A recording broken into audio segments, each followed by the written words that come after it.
the Read to Lead podcast, episode 34. Hey, I'm Chris Ducker, author of Virtual Freedom and host of the New Business Podcast, and you've just stumbled upon one of my favorites. It's the Read to Lead podcast with my buddy, Jeff Brown.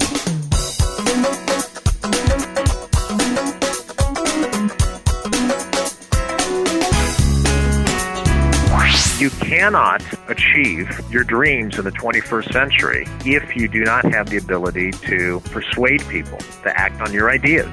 Welcome to the Read to Lead podcast with Jeff Brown.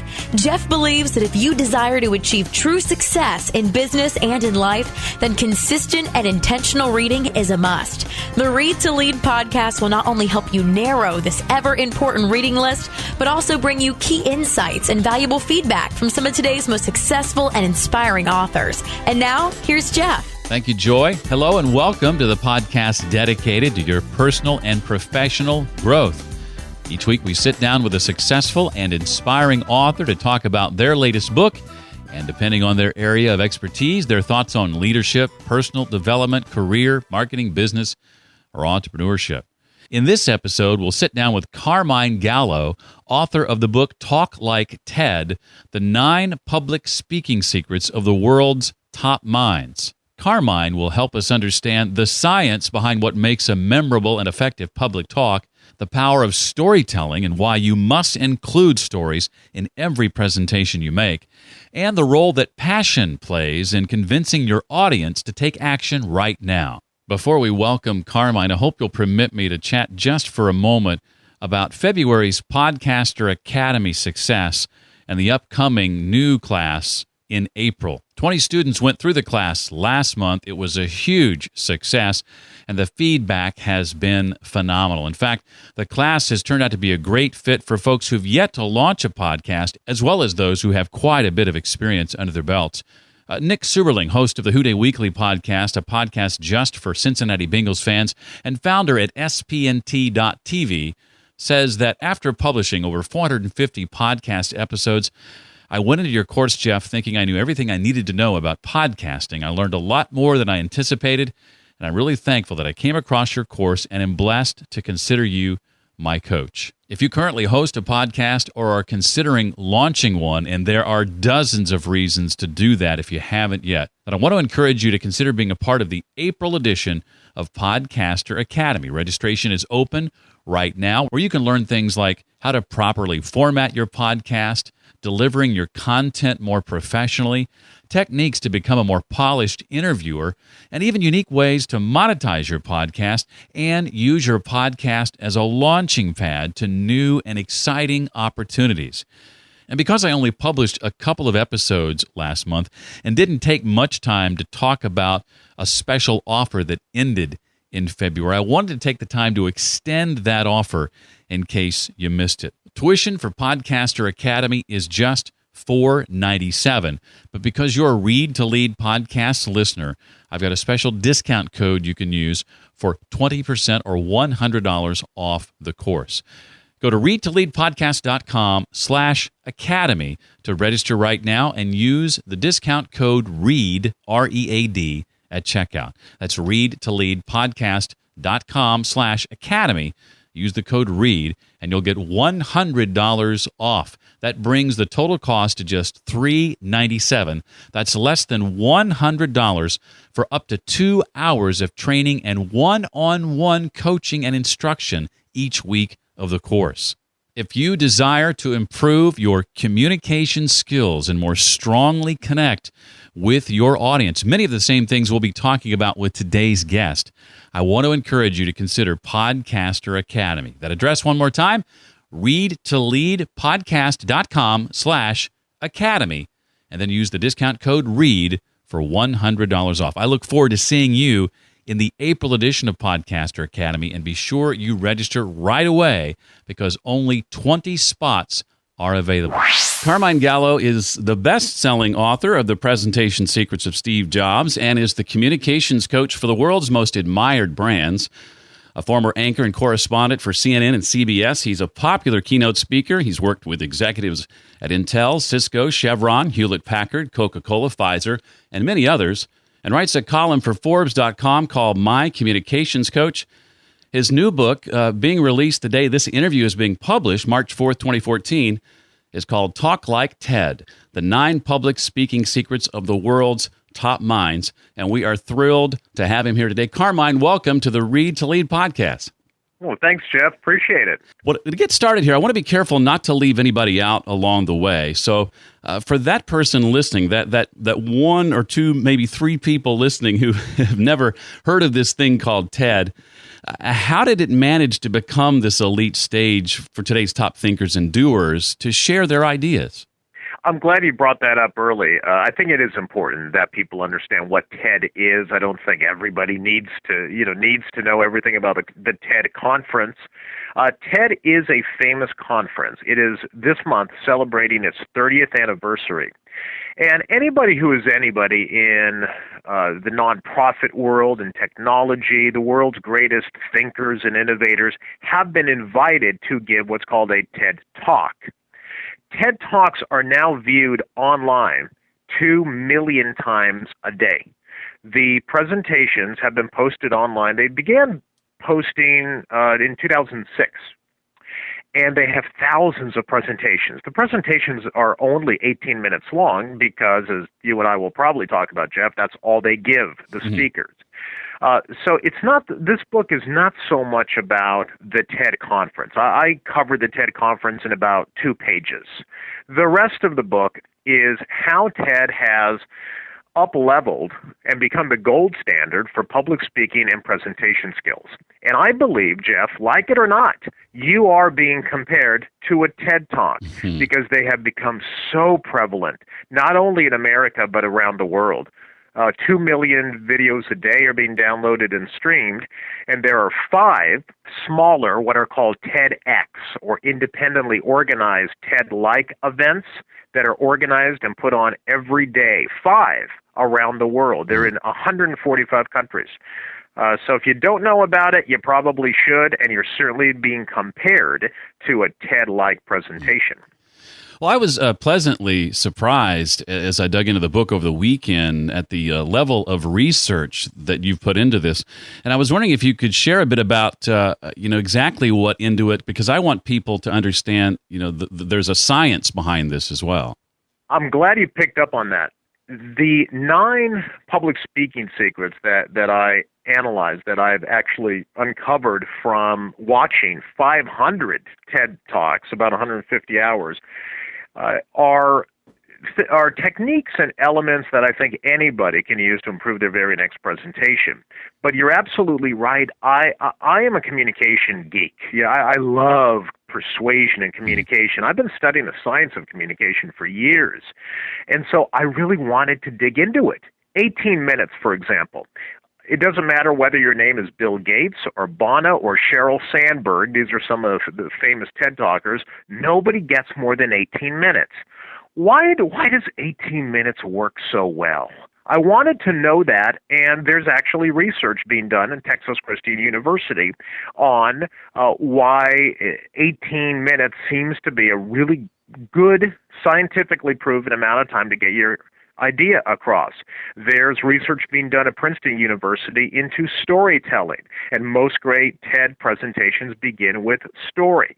So the point is, I wanted to really reinforce with everybody that the reason why TED videos go viral, and some presentations have been viewed up to 20 million times, the reason why they go viral is because they are inspiring, but more than that, they're wildly addictive. They actually connect to how your brain is wired to receive information. So the science part of it, I'm so glad you picked it up. The science part was the fun part. that was really interesting to me. Well, what would you say to that person right now who's thinking, well, does this apply to me? I'm not giving lots of talks to rooms full of people. In other words, why is your book important for anybody in business, really? Because the single greatest skill that will help you accomplish your dreams in the next 5 or 10 years, especially in the information age, is the ability to persuasively share your ideas. Jeff, you can have great ideas. You can have revolutionary, world-changing ideas.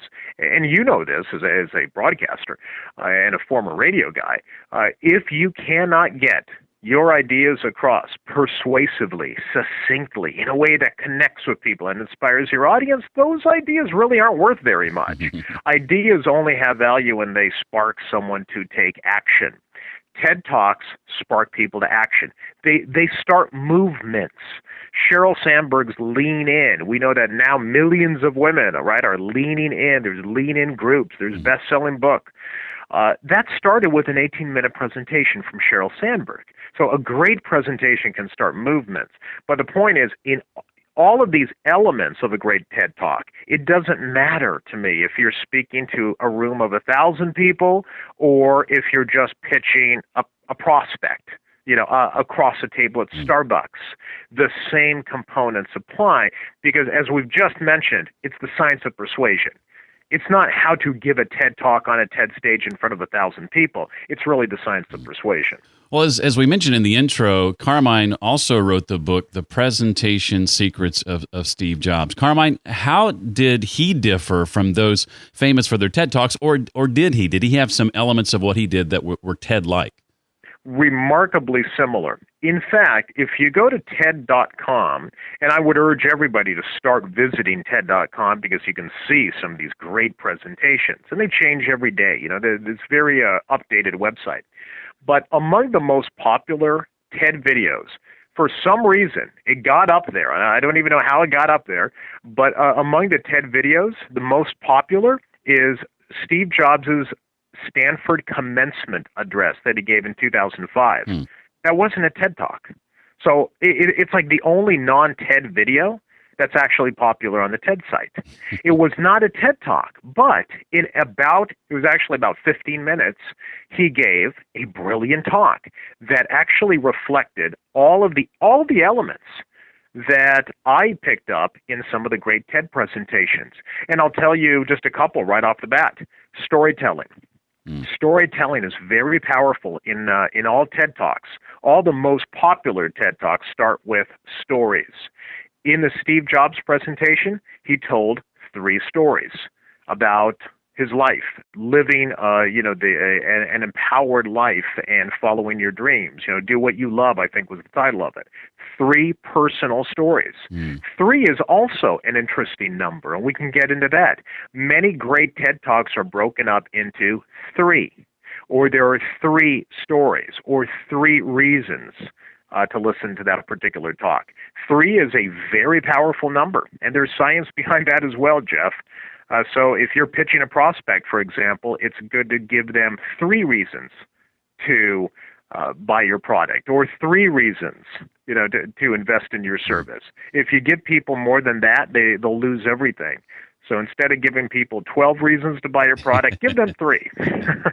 Well, what about, it sort of plays into that, what about body language? Are there things we should or shouldn't be doing to impact audiences the right way when it comes to that category? Yeah, there are some wonderful examples of what I call command presence, commanding body language on the TED stage, but both from men and women. What I find that some of the great TED speakers do very well, and this applies to any type of presentation that you might give, is one, they make eye contact. So rarely will you see anybody read from notes. Rarely will you see anybody read from a very cluttered PowerPoint slide with nothing but words on it. In other words, they're making eye contact most of the time.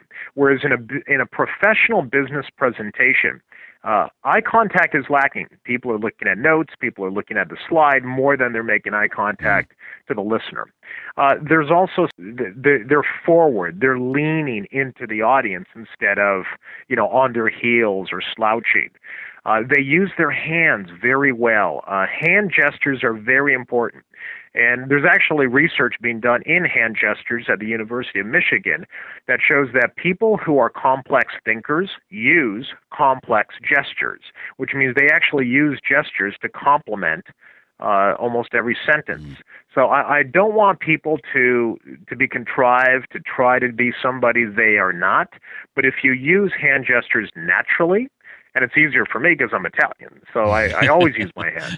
But if you use hand gestures naturally, don't be afraid to use your hands.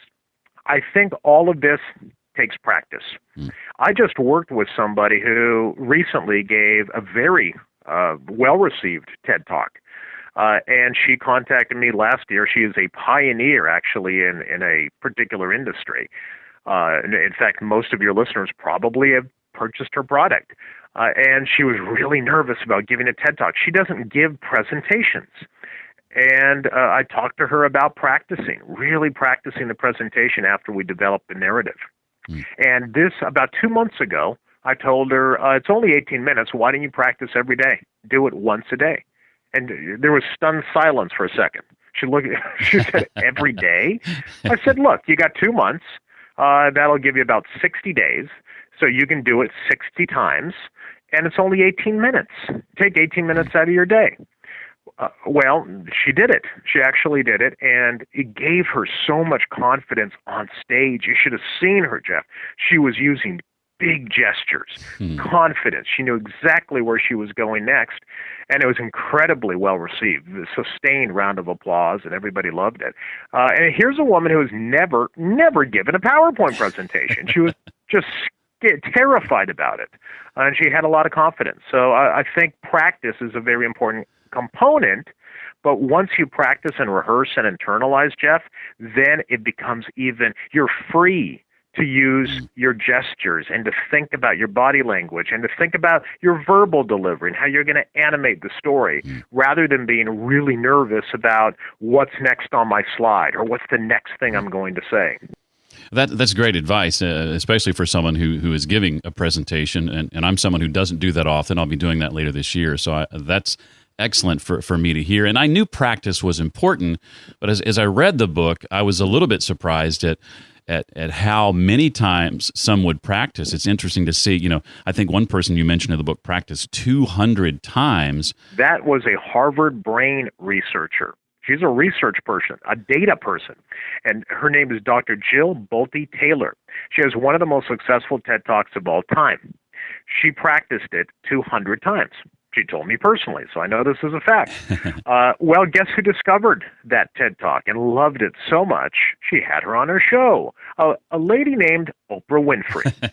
And it completely changed the course of Dr. Jill's life. Yeah.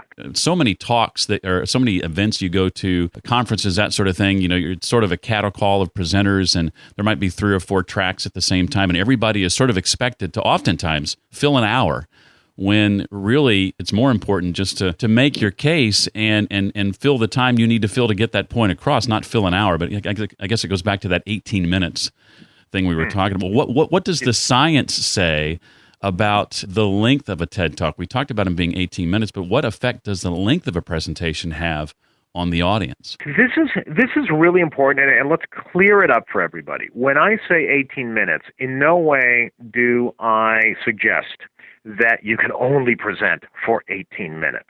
But the science does prove conclusively that the brain gets bored anywhere from about 10 minutes to 18 minutes, depending on which paper you read. I read a lot of academic papers, so you don't have to. But depending on what you read, the brain, as human beings, we tune out. We tune out, Jeff, no matter how great a speaker you are. We tune out after about 10 minutes to 18 minutes. Therefore, take that person, take your audience, and regroup. Pull them back in. How do you do that? It's a little easier on a podcast like this, actually, because there's 2 voices. So that's one way of doing it. Introduce a second voice.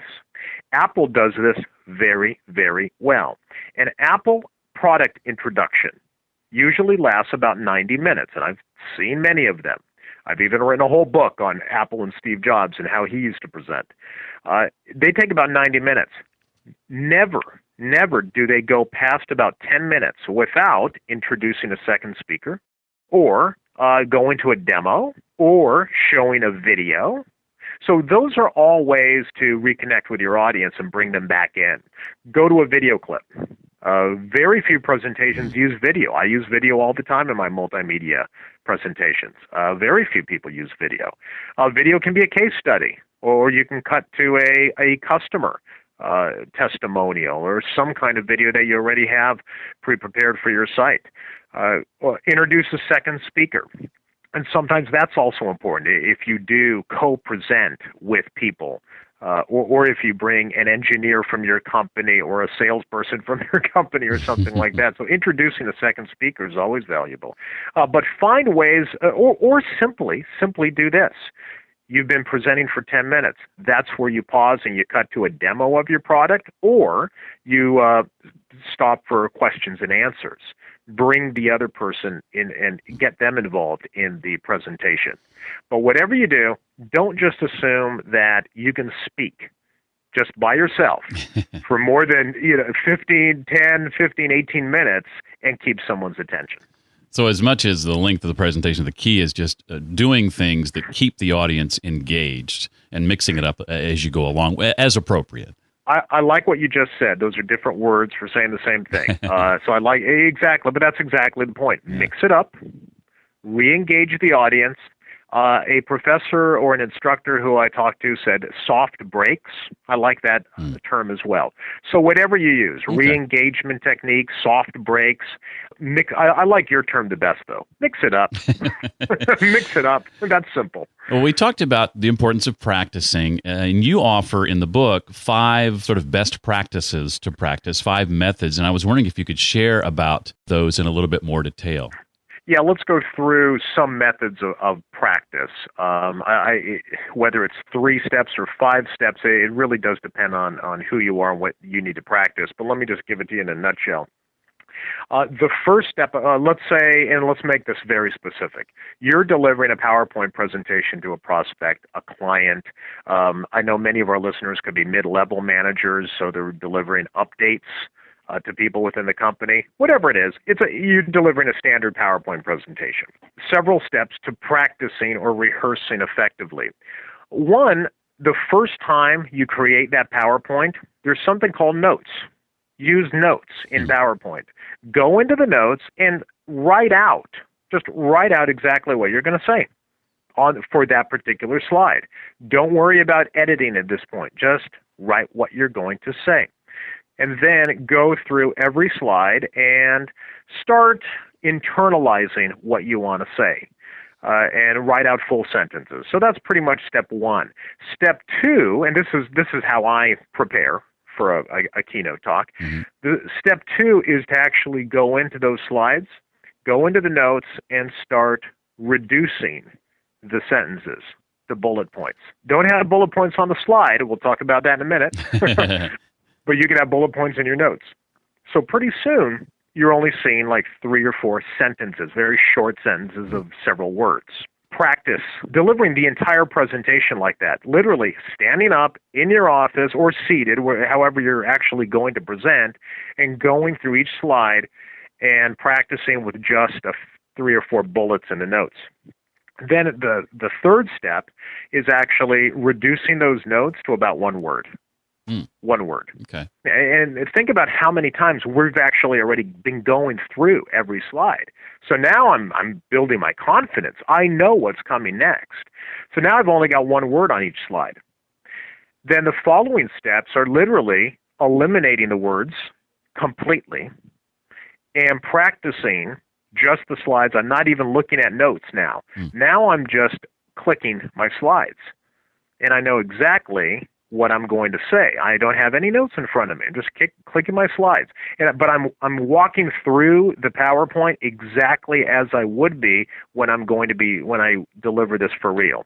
And then finally, I practice day of, where I go into the venue ahead of time. Or if it's in an office, I make sure everything is plugged in, that the display, the projector is working. The worst is when you're actually starting a meeting and you're still trying to figure out, I got to bring in my PowerPoint, and is the projector working? And so by the time all of this happens, by the time you go through all the steps, you've already rehearsed it at least 10 times. If you have a pitch or a PowerPoint, I'm going to say do it at least 10 times. 10 times rehearsing a PowerPoint pitch is, to me, much more than average, first of all. And it's enough to give you a lot of confidence so that you'll know when you see a slide how you're going to start that slide, how you're going to end, how you're going to begin your presentation, when you're going to cut to a demo, how you're going to demo your product. Whatever it is. in terms of selling your idea. But by the time you go through a PowerPoint about 10 times, you'll be confident and ready to deliver when the stakes are high. Well, I think for anybody who is familiar with TED, most of us, if not all of us, have seen the Sir Ken Robinson talk from 2006, Why Schools Kill Creativity. I've shared that with educators. I've blogged about it. I think it's the most viewed TED Talk ever, if I'm not mistaken. 20 million views. Wow.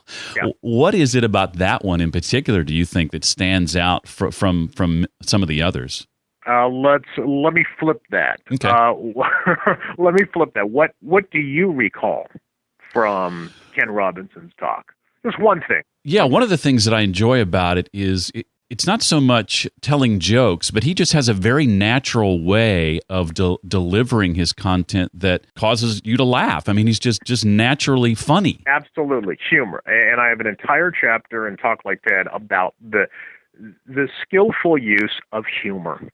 Humor is really important, and people don't quite know what to do with it. They think they have to tell a joke. Most of us aren't comedians.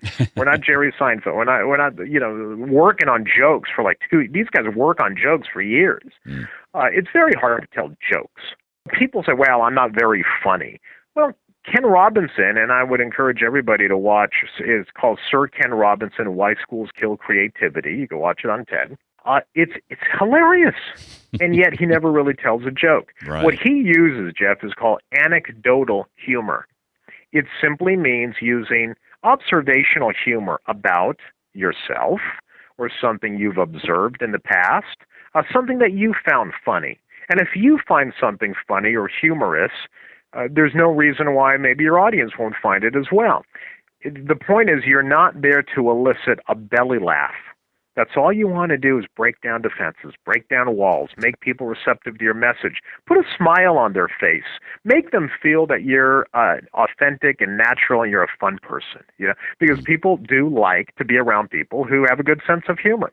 And what Ken Robinson does very well is simply just use this very simple observational humor where he said something like, well, I'm in education. And the other day I was at a dinner party. Actually, when you're in education, you're rarely invited to dinner parties, but regardless. And he kept going. And it's not like, oh my gosh, you're going to have people rolling in the aisles with laughter, but it puts a smile on your face. Right. And that's the majority of his talk, was breaking down defenses with this just very subtle humor. You don't have to be a comedian. You don't have to feel as though you need to tell a joke to get people to laugh. And what I like, another thing I like about what that does is you have sort of this juxtaposition of the humorous moments with the really profound ideas that he shares that causes him to stand out all the more. Absolutely. The humor is only one element of a good TED Talk. And he stands out for his use of humor. But he also tells stories. In fact, you probably remember the story. I forgot her name. I think it was, her name is Lillian, and he was talking about creativity. And he told a story of a little girl who they thought had some kind of learning disability, and she was very distractible. And her mother brought her true story, mother brought her into a doctor's office. The doctor pulled the mother aside and said, let's just watch Lillian, for a few minutes. And he had music on and she was dancing. And he said to the mother, your daughter is not, there's nothing wrong with your daughter, in terms of the school. She's a dancer. Mm-hmm. And that woman, and again, I forget her name, but I remembered the story. I haven't seen this clip that you mentioned for a long time, but I remember the story. And Lillian became the choreographer of Cats. She became a world-famous choreographer.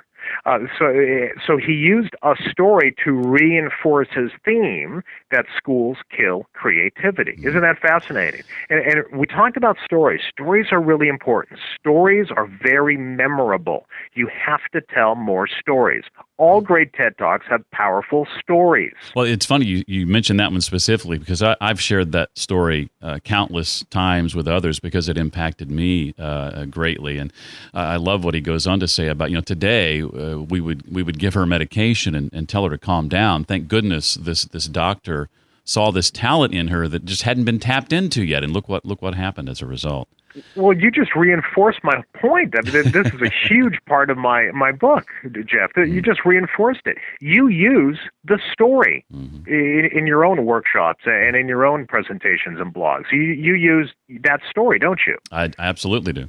It's the story that connected to you. Why don't you use all the facts and the figures and the data that he has in the talk? He has data. Why don't you use that? See, because it's the stories that are connecting with you as a person. And yet in business presentations, nobody uses stories. And I say nobody because, hey, I see business presentations every day. It's rare that people use really good storytelling techniques. Well, we've all seen our share, too, probably, of presentations that lacked any real passion. I know I've probably been guilty of giving a few that lacked true passion. And I'm not just talking about passion for a product. It goes a little deeper than that. What role does passion play, in your view, Carmine, of delivering an effective talk? I think passion is everything. And I'm not just saying that. I think that people who are passionate about a particular topic, who find true meaning in that topic, are by far, in my own experience and in TED Talks, by far they are the people who are the most inspiring leaders, the most inspiring presenters and public speakers. You have to be abundantly passionate about the topic that you're talking about. Now, that doesn't mean that you can't functionally deliver a presentation you're not entirely passionate about. I understand that. But to truly inspire people, you really have to have a deep emotional connection. There is, and I have a lot of research in the book, there's a lot of research being done that proves that passion is indeed contagious. So when you meet somebody, Jeff, who is abundantly excited and passionate and enthusiastic about his or her product, it will rub off on you. It will become maybe one of the top 3 factors that you use to decide whether or not you like a person, whether or not you want to work with a person, whether or not you trust a person. It is the level of passion they show about a particular product. The way I look at it, though, Jeff, and this is how we apply it to people who are pitching a basic product or a service or a mid-level manager or an executive. Think deeply about what it is that you're passionate about regarding that product. I had an interview once with Howard Schultz, the founder of Starbucks, because I write for Forbes and other platforms. And I'll never forget, we spoke for at least more than an hour, and he rarely mentioned the word coffee. And he said something incredibly profound to me. He said, well, coffee is what we make as a product, but that's not what I'm passionate about. I'm passionate about customer service. I'm passionate about employee engagement. So you see, you can take a simple product like coffee and make it so much deeper. But you need to ask yourself before the presentation, what is it that I'm truly passionate about? What is it about this product or my service or my brand that I'm really excited about? And typically, you will find that it is not the product itself, it's what the product will do to improve the lives of your prospect or your client. Somebody said it best that you go from me to we. One way of thinking about a presentation is, how do I serve you? Not how do I serve myself? How do I get this sale to make my commission? Instead, change that mindset. How do I serve you? How do I improve your life? And that will be a very different presentation than it's all about me. It's all about my product, my service. I want this sale. Well, I want to, Carmine, transition to a couple of questions, not directly related to the book, that are a little more personal in nature. And to start with, I'm curious to know, among all the leadership lessons that you've come to appreciate, if you had to narrow that list down to a single theme or central idea, what advice would you give? In the information age, in the knowledge economy, ideas are your currency. Ideas are the currency of the 21st century. It's your trade-in value. So I'm going to trade you my ideas for a job, for a position, for a sale. You cannot achieve your dreams in the 21st century if you do not have the ability to persuade people to act on your ideas. So that's what I'm passionate about. I'm passionate about getting your ideas across, communication, and communicating in a way that leaves people with goosebumps, and inspires people to think of their world differently or to dream bigger about their own careers. Well, between your work at CNN, CBS, and of course your books, you've had the opportunity to impact a lot of people with what you do. And at the end of the day, what do you hope, Carmine, your legacy to be? That's a good question, Jeff. That takes a little thought. I think getting back to this idea of helping people to change the world through their ideas.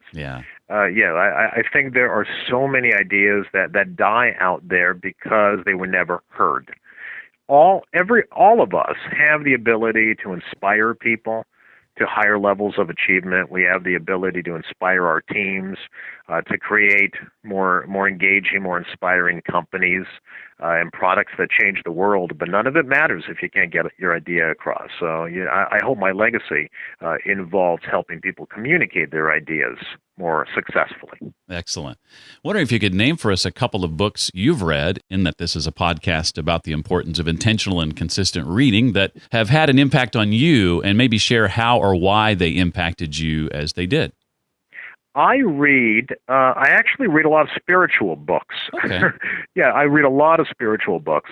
So I enjoy thinking about our world in a much more meaningful way. Yeah. And that actually helps me become a better public speaker as well. I read some of Wayne Dyer's books, for example, a great spiritual teacher. Yeah. Whether or not you agree with his spirituality, but the point is that he's very much into how may I serve you, instead of what can I get out of this relationship or transaction. And that is very meaningful, certainly when it comes to more inspiring leadership and inspiring presentations. I read books and I watch pastors. I love watching Joel Osteen. Joel Osteen is a very famous pastor who reaches millions of people every Sunday. Joel Osteen, and I know this is a fact, and I wrote about it, was terrified of public speaking. And yet now he speaks to 40,000 people in a stadium for 30 minutes. He can give a 30-minute sermon. How do you do that? How do you go from having stage fright to inspiring 40,000 people? So I read a lot of those type of books, but in terms of just practical books, there are a couple of people out there who are in my world of communication. One, and she's a good friend, is Nancy Duarte, and she has written two very popular books. But the first one is called Slideology, which is all about design and presentation design, how to create presentations that are cleaner and more interesting and more inspiring. So she's sort of the guru when it comes to PowerPoint presentation design. So she's somebody to look for in terms of just practical matters. Before we wrap up, I know the book is out today, but I'm curious to know what is on the horizon for you next. I will be talking about Talk Like TED for a long time. I think there's so many wonderful techniques within the 9 secrets. They're not just 9 techniques. Those are 9 broad techniques. I think there's many, many other techniques within each chapter. So I will be talking about and promoting my TED book for quite a while. I'm going to stick to communication for a while. There is still so much more to be said and so much more to learn about how we communicate our ideas. And in a global economy, you are only as valuable as the ideas you have to share. So I am committed to helping people express those ideas more effectively. I've appreciated a number of how-to type books I've read in the area of public speaking. Smart Talk from Lisa B. Marshall. There's a book called Secrets of Dynamic Communication from Ken Davis. We've had him on the show.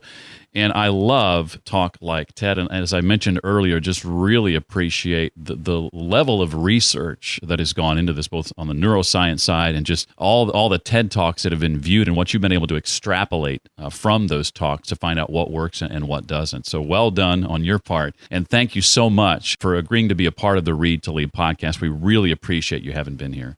Thanks for inviting me. Thanks for the opportunity. One of the things you probably noticed with Carmine, he's a very friendly, very personable guy. And if you'd like to network with him, one of the best ways to do that is on Twitter at Carmine Gallo. That's CarmineGallo. I've put a link to that in the show notes if that helps.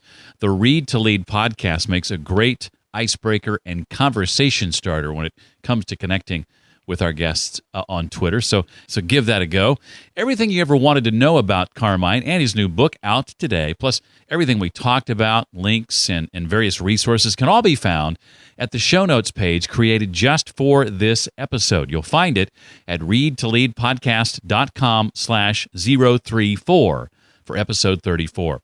Don't forget our sponsor, Podcaster Academy, and that $100 discount on April's edition of the course, readtoleadpodcast.com/academy, and enter the discount code READ at checkout for $100 off.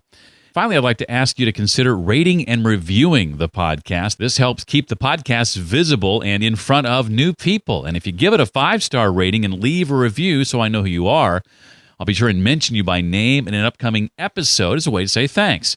Now, to rate and review the podcast, just visit readtoleadpodcast.com/iTunes, or you can go to Stitcher and leave a review there, readtoleadpodcast.com/Stitcher. Some of our latest reviews coming in from iTunes, and some very difficult to understand or make out iTunes handles, nonetheless, are from Acasita.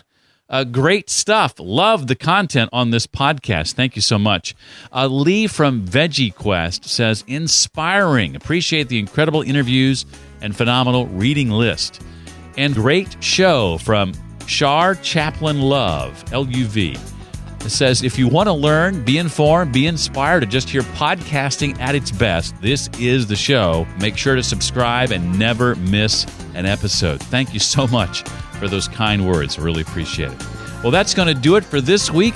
Certainly hope to see you next time on the Read to Lead podcast. Thanks so much for listening to the Read to Lead podcast. As a subscriber, we challenge you to be more than just a passive listener. Become a vital member of the community. Visit us on the web at readtoleadpodcast.com and chat with other members at facebook.com/readtoleadnation. Until next time, remember, leaders read and readers lead.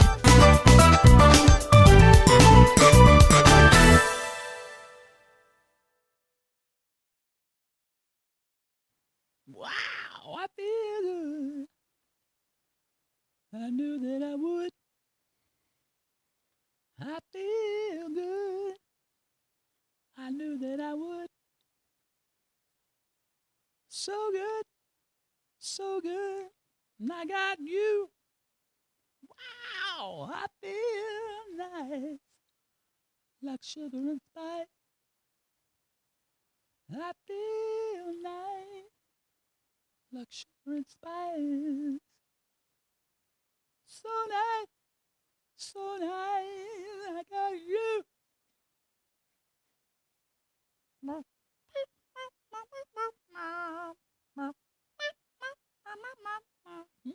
hold you in my arms, I know that I can do no wrong. And when I hold you in my arms, my love won't do you no harm. And I feel nice, sugar and spice. I feel nice, like sugar and spice. So nice, so nice, I got you.